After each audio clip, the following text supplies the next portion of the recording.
Hi, this is Nick here from Gorgon Reviews, and I'm speaking with the two fine gentlemen associated with the documentary Shot in the Arm, a documentary with a pretty simple message. Holy shit, get your vaccines, please. We have Scott Hamilton Kennedy, who directed this thing. We also have Neil deGrasse Tyson, who was one of the executive producers. Thank you so much for spending time here today. And my first way of getting to know my guests is to ask, what's the first movie you remember seeing in theaters growing up? Ooh, I love that question. I might not do first I remember, but I'm going to go first that changed it. Mm-hmm. So the first that changed it. So I loved going to movies like crazy. And at about 13, I was having a sleepover and the friends wanted to go see a movie. I was like, great, where are we going to go? And they said the Act One Theater in Berkeley. And I grew up in Berkeley, California. And the Act One was the art theater. I was like, oh, what? That's the weird theater. And Breaking Away was playing. And Peter Yates is Breaking Away, and it's a masterpiece. It's just such a beautiful piece of storytelling, and it's got an underdog story, and it's a sports movie, but it was me and my friends on screen because they just got into the quirks of what it is to be a teenager and think about these things, and it blew my mind. So that would be Breaking Away. You could have answered that in 10 seconds. Okay, great. Did we really know what theater it was and that there was a weird theater? Was that necessary? His audience. Okay. And now you're wasting more time. Here we go. Okay. And just to have him atone, we'll see if he knows what a Gorgon is at the end. I do not. Okay. The first movie I remember seeing is Abbott and Costello meet Jack and the Beanstalk. Jack and the Beanstalk? Yes. Frankenstein? No, Abbott and Costello meet Jack and the Beanstalk. Wow. And I remembered a scene where they are preparing breakfast for the giant, and they said, how many eggs would you like? 2? And he says, no, 22. And I just thought that it was like, wow, okay, he's big, so he's going to eat a lot. And I've since then done experiments with ostrich eggs. Oh, geez. And ostrich eggs contain about the volume of 22 eggs. One egg. So you would serve ostrich eggs to the thing. Yeah, that's gonna be much easier. Very useful information. Very useful, totally. Yeah, yes. In case that happens to me.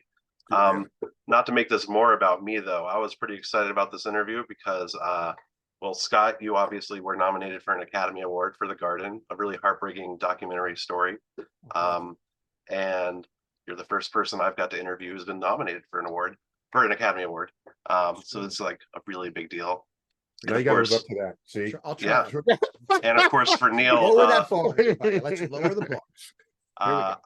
I went to grad school for geophysics, so I'm really big. I'm a scientist myself too at the same time. So this is like 2 dreams in 1 interview. But I'll try to make it about the documentary, I swear. So for Scott, your last documentary before this was Food Evolution, a pro-science documentary about people using fear-mongering to get people scared about food. Now we've Shot in the Arm, another pro-science documentary about people fear-mongering about vaccines. So what got you on the path to produce or make science-based documentaries and ones about disinformation? Thank you. Yes, I did not know science needed defending. I was just going along like most of us, taking for granted the brilliance of science that we're literally taking advantage of all day. My daughter's 7th grade high school teacher said to the class, tell me something in your life that doesn't involve science. It's such a beautiful way of flipping it, right? So it's nonstop. And I was just going along, taking it for granted and taking my vaccines and flying on planes and trusting in like the food I was buying at the store, and all smartphones, the trusting the food I was buying, that it was safe, and these amazing systems that we just take for granted. And then I was approached to make a movie about 9 billion 2050, that the population was screaming like this. What are we going to do about it in terms of food? And I did a little bit of research, very quickly found the controversy around GMOs and how much my liberal brothers and sisters had been sold very cleverly lies about GMOs, basically from the organic industry and other filmmakers that supported that. And that became Food Evolution. And I was grateful that we got to find this young man to be our minding my own business. His own business. Well, we saw this great video of him being caught backstage just on a smartphone, and somebody said to him, "What do you think about GMOs?" He goes, "We've been genetically modifying our food since the beginning of time, so chill out." That's our guy. So that became a collaboration and a friendship, and he didn't block my phone. So when Shot in the Arm came up, I contacted him again when we were deep into a long rough cut. to see if he wanted to come back on board and collaborate with me again. But yeah, I didn't know science needed to be defended. And I've now called Food Evolution boot camp for where we've gone with Shot in the As a Arm. filmmaker, boot camp for filmmaker. Yeah, for film not for the viewer. and science communicator, Mhm. where we want to go with what a dangerous level we've come at science denial, disinformation. Oh God, the destruction of our social contract. So it's become a bigger canvas with Shot in the Arm. 2017, you may remember there was a march on Washington for science, and it's like, really, is this necessary? Apparently, it's necessary. Yeah. And one of the placards, I'll never forget, it says, "When geeks have to march to defend science, you know the world is in trouble." Okay, it's some placard like that. So. Great. I'm glad Scott told me how you got involved in the project, Neil. What did your role as executive producer mean for this project? Yeah, so I don't claim medical expertise. Of course, he has plenty of that on the subjects on the people interviewed. My role initially was script consultant, advising how to best communicate. I communicate, right? That's kind of what I do. And so I would claim some expertise in that, and advising how, when, and where the science content would fold into his storytelling. And then he realizes he might benefit from my platforms of visibility.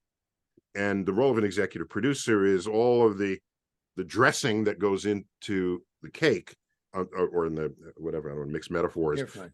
It'll be delicious. All of the other things that have to happen for a film to first get made and to be noticed, and for the right distributions and all the rest. And so we realized that I could participate in that way to enable the film to get seen by more people than who might otherwise have elected to see it. Shine a light on us, brother. And so that's how I came in on this. I'm not here to judge what the doctors are saying. I'm here to shape how the film takes what the doctors are saying and make sure that the viewer can absorb it in every way we need. Hopefully I can also help shine some light with my little bit here, but I'm getting that metaphorical flashing light. So thank you both for spending some time to talk to me about your involvement and the messages from Shot in the Arm. It's already played in Fest, but it's starting its theatrical release this weekend in New York City, later in LA. Guessing you just wanted to wait for Taylor Swift to die down a little bit, make some room. Squeeze it into the media. Yeah. And if this was a little too short, I'd love to do another live stream with you or something like that anytime, my friend. So thank you for what you do. All right. Well, have a great busy day. All right. Thank you.